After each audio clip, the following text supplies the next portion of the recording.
découvrir quelques-uns d'El Jadida avec la série de publications baptisée Les Cahiers d'El Jadida, lancée par l'écrivain Mustafa Jmahri en 1993, entame cette année sa 29e année d'existence avec El Jadida, la revanche des racines. Au tout début, ce projet éditorial a bénéficié de l'appui, des conseils et du suivi de 3 éminents intellectuels, l'historien Guy Martinet, le sociologue Abdelkbir Khatebi et la chercheuse Nelsia Delanoë. L'intérêt de cette série dédiée à El Jadida et au Doukala est qu'elle a permis de révéler une partie de la bibliographie historique de la ville et de mettre la lumière sur ses différents groupes sociaux. Et pour nous parler plus en détail de ce projet, nous recevons ce soir Mustafa Jmahri, auteur des Cahiers d'El Jadida et plus précisément de El Jadida, la revanche des racines. Mustafa Jmahri, bonsoir et bienvenue. Alors pour commencer, comment est-ce que l'idée de ce projet, les Cahiers d'El Jadida, est venue? Tout d'abord, je vous remercie de m'avoir permis de présenter ce projet éditorial qui va fêter l'année prochaine 30 ans d'existence. Alors l'idée est venue pour 2 principales raisons. Alors la première raison, c'est en réponse à l'appel lancé par le Allama Mohamed El-Malouni qui avait donné une conférence à El Jadida en 1981 et qui avait proposé d'écrire l'histoire d'El Jadida et de sa région, tout en préconisant tout d'abord la création d'une unité documentaire pour soutenir le projet.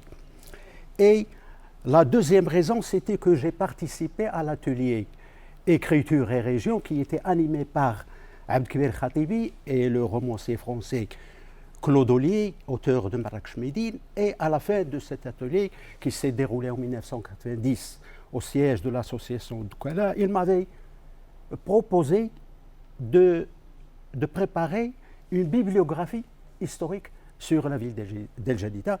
Et c'était le premier, si vous voulez, le premier cahier, le numéro 1, c'était la bibliographie sur l'histoire d'El Jadida. Et vous l'avez rappelé, ce projet a été lancé grâce à l'appui de ces 3 éminents intellectuels, en sus de l'apport aussi de certains autres universitaires non moins importants, comme Fatima Mernissi, Mohamed El-Naji, Grigory Lazarev, Erit Al-Khayat et autres.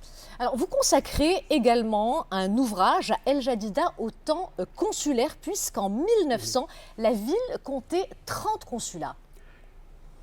Oui, elle comptait 30 consulats pour la simple raison qu'elle était une place diplomatique et consulaire importante. Et cette importance est venue de son port qui était classé le 2e port du Maroc après Tanger. Et donc, elle drainait une population européenne et américaine dont la plupart venaient du pourtour méditerranéen, avec beaucoup de Britanniques originaires de Gibraltar, beaucoup d'Espagnols, beaucoup de Français. Et il était normal que tous ces pays-là ouvrent des consulats. C'était 30 consulats américains et plutôt européens. Avec les archives que j'ai feuilletées, entre 1760 et 1960, il y avait à peu près 80 consuls. Ces consuls, des fois, représentaient leur pays, d'autres fois, ils pouvaient représenter un pays ou même plus. Seulement, il faut aussi remarquer qu'il s'agit de consuls négociants, c'est-à-dire que c'est un consul qui faisait en parallèle négociant en import-export. C'est-à-dire qu'il négociait aussi. Voilà, alors, dans vos carnets, vous révélez la visite de Saint-Exupéry dans la région d'El Jadida.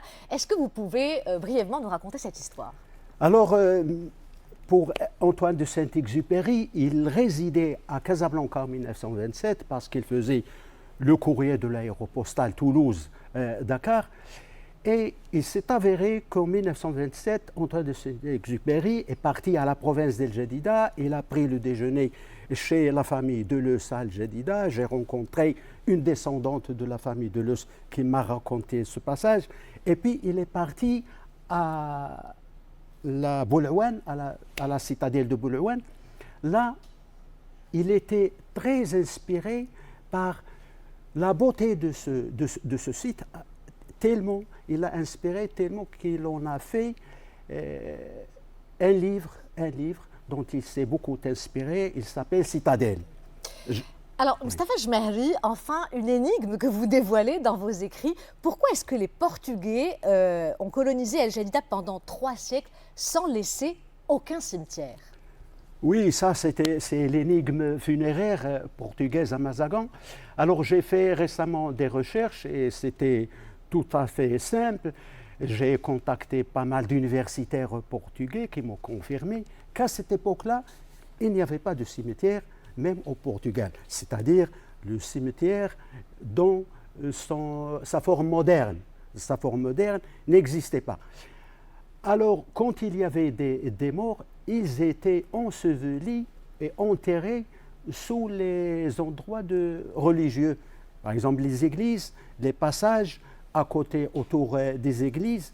Quand il s'agissait, par exemple, d'une épidémie et quand il y avait un nombre important de décès, ils étaient ensevelis en dehors de la cité portugaise.